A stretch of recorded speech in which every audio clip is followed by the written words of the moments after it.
द्वीपायन मुनि की कथा। द्वीपायन मुनि की कथा संसार के स्वामी और अनंत सुखों को देने वाले श्री जिनेंद्र भगवान को नमस्कार कर द्वीपायन मुनि का चरित्र लिखा जाता है, जैसा पूर्वाचार्यों ने उसे लिखा है।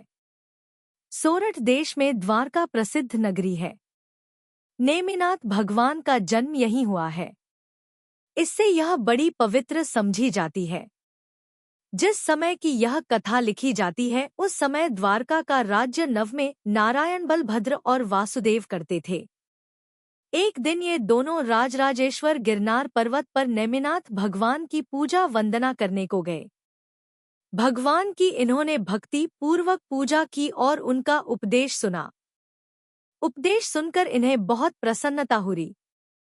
इसके बाद बलभद्र ने भगवान से पूछा, हे संसार के अकारण बंधो, हे केवल ज्ञान रूपी नेत्र के धारक, हे तीन जगत के स्वामी, हे करुणा के समुद्र और हे लोकालोक के प्रकाशक, कृपा कर कहिए कि वासुदेव को पुण्य से जो संपत्ति प्राप्त है वह कितने समय तक ठहरेगी। भगवान बोले, 12 वर्ष पर्यंत वासुदेव के पास रहकर फिर नष्ट हो जाएगी। इसके सिवा मद्यपान से यदुवंश का समूल नाश होगा। द्वारका द्वीपायन मुनि के संबंध से जलकर खाक हो जाएगी। और बलभद्र, तुम्हारी इस छुरी द्वारा जरत कुमार के हाथों से श्री कृष्ण की मृत्यु होगी। भगवान के द्वारा यदुवंश, द्वारका और वासुदेव का भविष्य सुनकर बलभद्र द्वारका आए। उस समय द्वारका में जितनी शराब थी उसे उन्होंने गिरनार पर्वत के जंगलों में डलवा दिया। उधर द्वीपायन अपने संबंध से द्वारका का भस्म होना सुन मुनि हो गए और द्वारका को छोड़कर कहीं अन्यत्र चल दिए। मूर्ख लोग न समझकर कुछ यत्न करें, पर भगवान का कहा कभी झूठा नहीं होता। बलभद्र ने को तो फिकवा दिया था। अब एक छुरी और उनके पास रह गई थी, जिसके द्वारा भगवान ने श्री कृष्ण की मौत होना बतलाई थी। बलभद्र ने उसे भी खूब ढिसकिसा कर समुद्र में फिकवा दिया। कर्मयोग से उस छुरी को एक मच्छ निगल गया और वही मच्छ फिर एक मल्लाह की जाल में आ फंसा।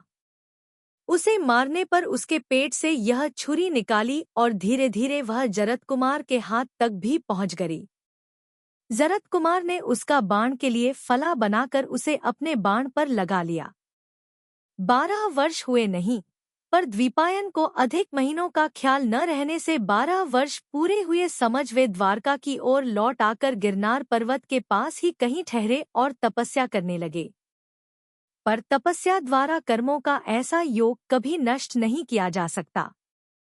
एक दिन की बात है कि द्वीपायन मुनि आतापन योग द्वारा तपस्या कर रहे थे। इसी समय मानो पाप कर्मों द्वारा उभारे हुए यादवों के कुछ लड़के गिरनार पर्वत से खेल कूद कर लौट रहे थे। रास्ते में इन्हें बहुत जोर की प्यास लगी, यहाँ तक कि ये बेचैन हो गए। इनके लिए घर आना मुश्किल पड़ गया। आते आते इन्हें पानी से भरा एक गड्ढा देख पड़ा, पर वह पानी नहीं था, किंतु बलभद्र ने जो शराब ढुलवा दी थी वही बहकर इस गड्ढे में इकट्ठी हो गई थी। इस शराब को ही उन लड़कों ने पानी समझ पी लिया। शराब पीकर थोड़ी देर हुई होगी कि उसने इन पर अपना रंग जमाना शुरू किया। नशे से ये सुधबुध भूलकर उन्मत्त की तरह कूदते फांदते आने लगे। रास्ते में इन्होंने द्वीपायन मुनि को ध्यान करते देखा। मुनि की रक्षा के लिए बलभद्र ने उनके चारों ओर एक पत्थरों का कोट सा बनवा दिया था। एक और उसके आने जाने का दरवाजा था। इन शैतान लड़कों ने मजाक में उस जगह को पत्थरों से पूर दिया। सच है, शराब पीने से सब सुधबुध भूलकर बड़ी बुरी हालत हो जाती है। यहाँ तक कि उन्मत्त पुरुष अपनी माता बहनों के साथ भी बुरी वासनाओं को प्रकट करने में नहीं लजाता है। शराब पीने वाले पापी लोगों को हितहित का कुछ ज्ञान नहीं रहता। इन लड़कों की शैतानी का हाल जब बलभद्र को मालूम हुआ तो वे वासुदेव को लिए दौड़े मुनि के पास आए और उन पत्थरों को निकालकर उनसे उन्होंने क्षमा प्रार्थना की। इस क्षमा कराने का मुनि पर कोई असर नहीं हुआ। उनके प्राण निकलने की तैयारी कर रहे थे। मुनि ने सिर्फ 2 उंगलियां उन्हें बतलारी। और थोड़ी ही देर बाद वे मर गए। क्रोध से मरकर तपस्या के फल से ये व्यंतर हुए। इन्होंने कोवधी द्वारा अपने व्यंतर होने का कारण जाना तो इन्हें उन लड़कों के उपद्रव की सब बातें ज्ञात हो गई। यह देख व्यंतर को बड़ा क्रोध आया। उसने उसी समय द्वारका में आकर आग लगा दी। सारी द्वारका धनजन सहित देखते देखते खाक हो गई। सिर्फ बलभद्र और वासुदेव बच पाए, जिनके लिए कि द्वीपायन ने 2 उंगलियां बतलारी थी। सच है, क्रोध के वश हो मूर्ख पुरुष सब कुछ कर बैठते हैं। इसलिए भव्यजनों को शांतिलाभ के लिए क्रोध को कभी पास भी फटकने नहीं देना चाहिए।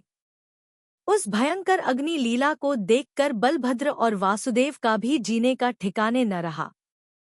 ये अपना शरीर मात्र लेकर भाग निकले। यहाँ से निकलकर ये एक घोर जंगल में पहुँचे। सच है, पाप का उदय आने पर सब धन दौलत नष्ट होकर जी बचाना तक मुश्किल पड़ जाता है। जो पल भर पहले सुखी रहा हो वह दूसरे ही पल में पाप के उदय से अत्यंत दुखी हो जाता है। इसलिए जिन लोगों के पास बुद्धि रूपी धन है, उन्हें चाहिए कि वे पाप के कारणों को छोड़कर पुण्य के कामों में अपने हाथों को बटावे। पात्रदान, जिन पूजा, परोपकार, विद्या प्रचार, शील, व्रत, संयम आदि ये सब पुण्य के कारण हैं। बलभद्र और वासुदेव जैसे ही उस जंगल में आए, वासुदेव को यहाँ अत्यंत प्यास लगी। प्यास के मारे वे गश खाकर गिर पड़े। बलभद्र उन्हें ऐसे ही छोड़कर जल लाने चले गए। इधर जरत कुमार न जाने कहाँ से इधर ही आ निकला। उसने श्री कृष्ण को हरिण के भ्रम से बाण द्वारा बेध दिया। पर जब उसने आकर देखा कि वह हरिण नहीं किंतु श्री कृष्ण है, तब तो उसके 2 खा का कोरी पार न रहा।